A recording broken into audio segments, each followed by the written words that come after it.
Ricardo Fuentes Nieva es director ejecutivo de Grupo Oxfam, por supuesto Oxfam México. Bienvenido, gracias por estar con nosotros. Muchísimas gracias. ¿Oxfam a qué se dedica? Somos una organización, una red de organizaciones alrededor del mundo que nos dedicamos a combatir la pobreza y la injusticia. Tenemos presencia en alrededor de 100 países, somos 19 organizaciones y Oxfam México es una de las pocas Oxfams que no está en países ricos.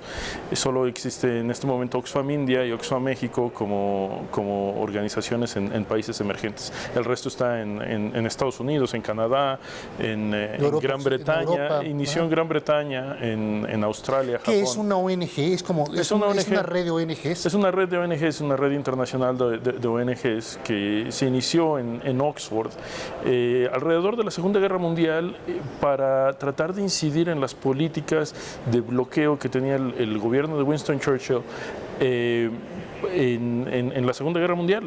Tenían un bloqueo en Grecia que estaba generando una hambruna y este grupo empezó como un grupo de cabildeo político para cambiar ese bloqueo con éxito, ¿no? Y desde entonces hemos trabajado en temas de pobreza, en temas de injusticia, en temas de desigualdad y uno de los temas que nos preocupa en este momento son los paraísos fiscales.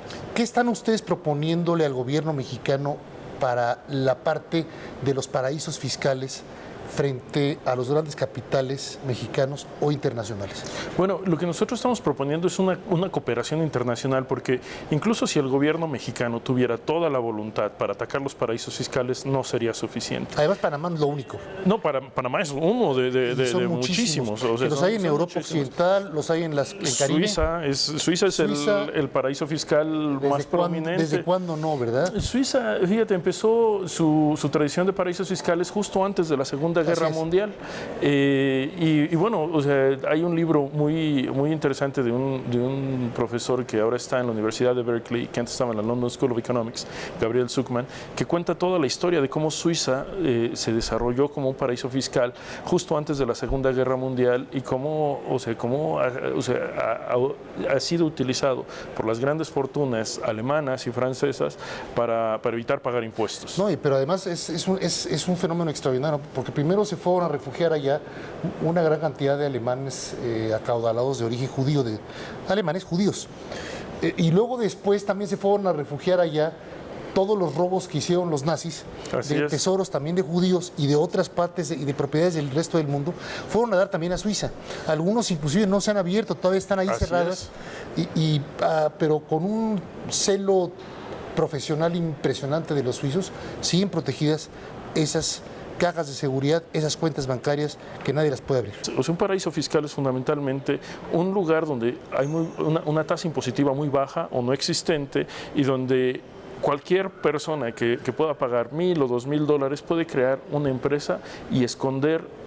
Pero que son ficticias, es lo que es importante. No son ficticias. Son empresas nada más en el papel. En papel, y que están domiciliadas, digamos, en Panamá, aunque no tengan ninguna actividad económica en Panamá. O en Caimán, en Islas Caimán, ¿verdad? En las Islas Británicas Vírgenes, en Luxemburgo, incluso países que consideramos centro de Europa, como Irlanda, por ejemplo, ¿no? Que es una isla, pero que pertenece a la Unión Europea. Todo esto está siendo utilizado, como decías al principio, por los grandes multimillonarios y los grandes poderes. El gran escándalo que descubren los documentos de Panamá es toda esta red de complicidad entre políticos, acaudalados y abogados, contadores. Lo dijiste extraordinariamente bien. O sea, esta red de complicidad nacionales, internacionales, de políticos, empresarios, grandes corporaciones nacionales e internacionales y, por supuesto, ciertos perfiles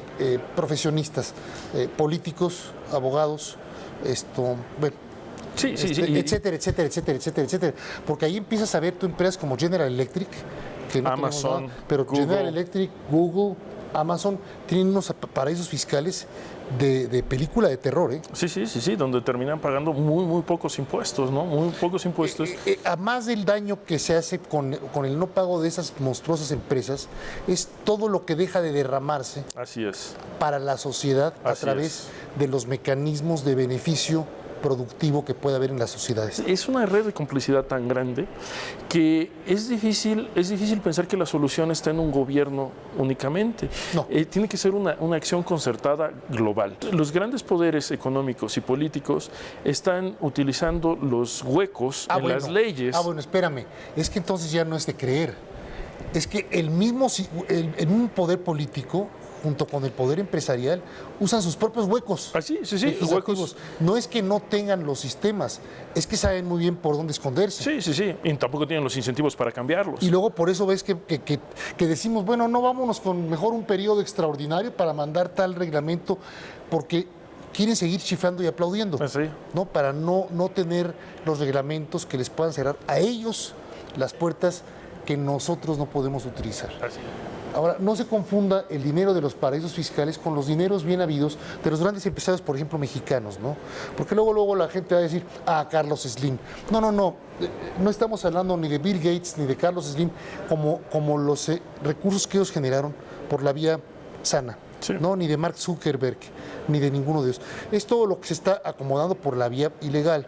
Que se está escondiendo. Que se está escondiendo, que puede ser Facebook, que puede ser Telmex, que puede ser Google, que más bien lo es, ya apareció, que es General Electric, que es, creo que General Motors también por ahí apareció. Sí, Amazon, Starbucks. Es terrible la cantidad de empresas que dice uno, bueno, ¿cómo es posible, no?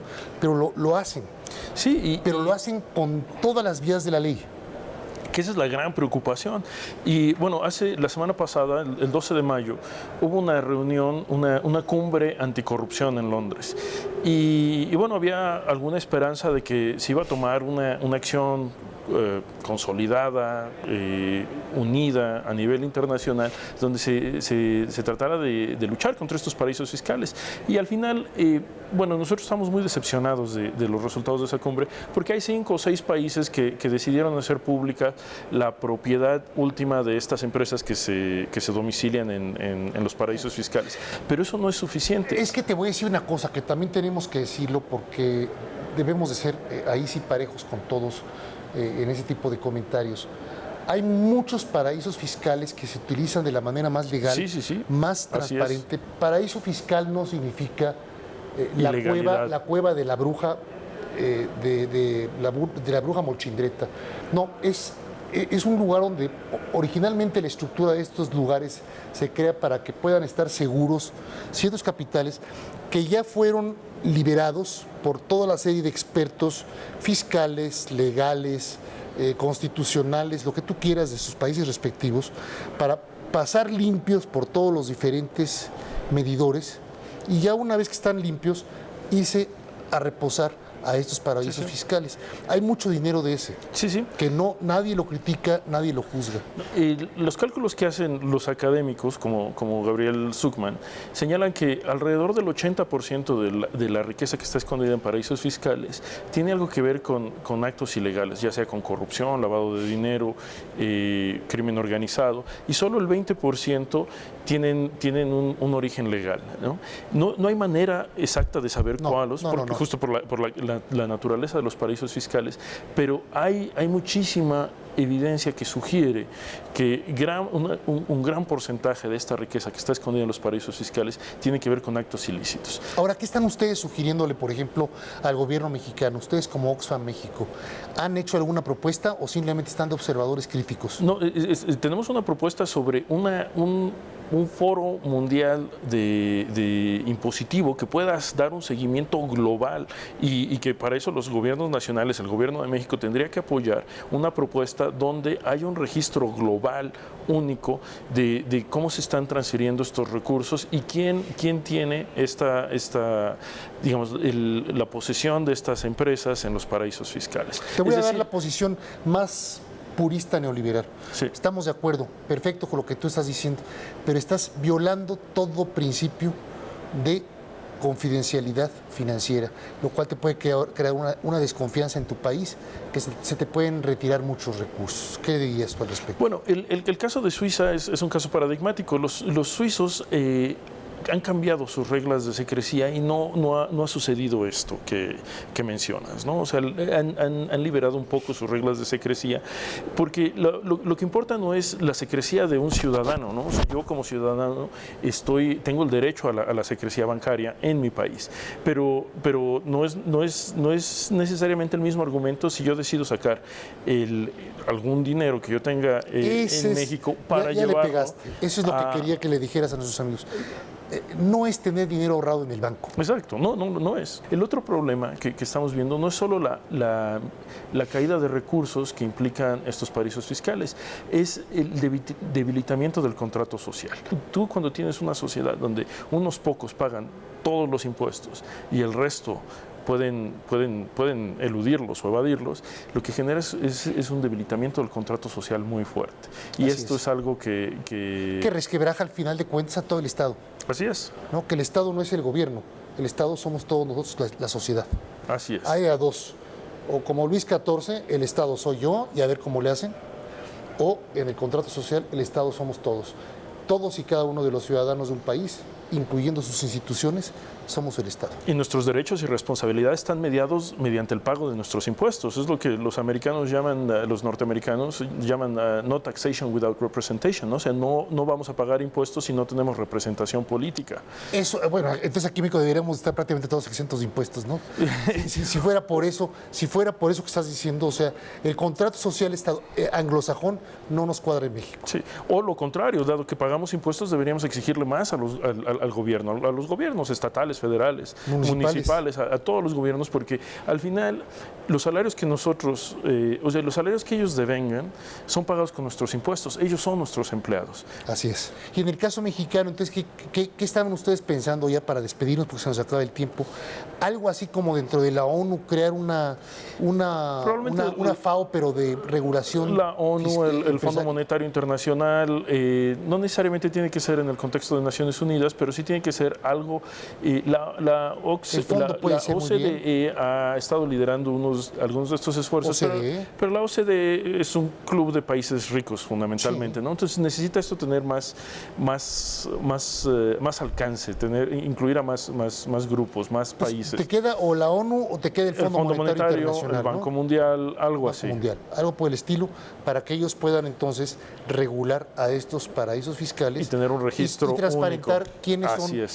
Quiénes aprovechan muy legalmente los paraísos fiscales y con todas las adecuadas, y quienes andan ahí todavía, como el inspector Ardilla, haciendo cosas raras. Muchas gracias por haber estado. Muchas gracias. Nos presentó nuestro entrevistado de Oxfam, nada más, ¿no? De lo que se va a través de paraísos fiscales, pero por la parte de dinero ilegal. Recuerde que también hay dinero legal, que ese no tiene que ver con lo que estamos hablando. Se acabó el tiempo aquí en Estrategia de Negocios. Estaremos con ustedes la próxima semana. Recuerden, nuevos horarios: domingos a las 7 de la noche y los miércoles a las 0 horas, exactamente entre martes y miércoles a la medianoche. Estamos presentes por Grupo Fórmula y abriendo la conversación aquí en Estrategia de Negocios. A nombre de todo el equipo que hace posible su programa, se despide de ustedes un servidor, Efraín Flores. Hasta la próxima.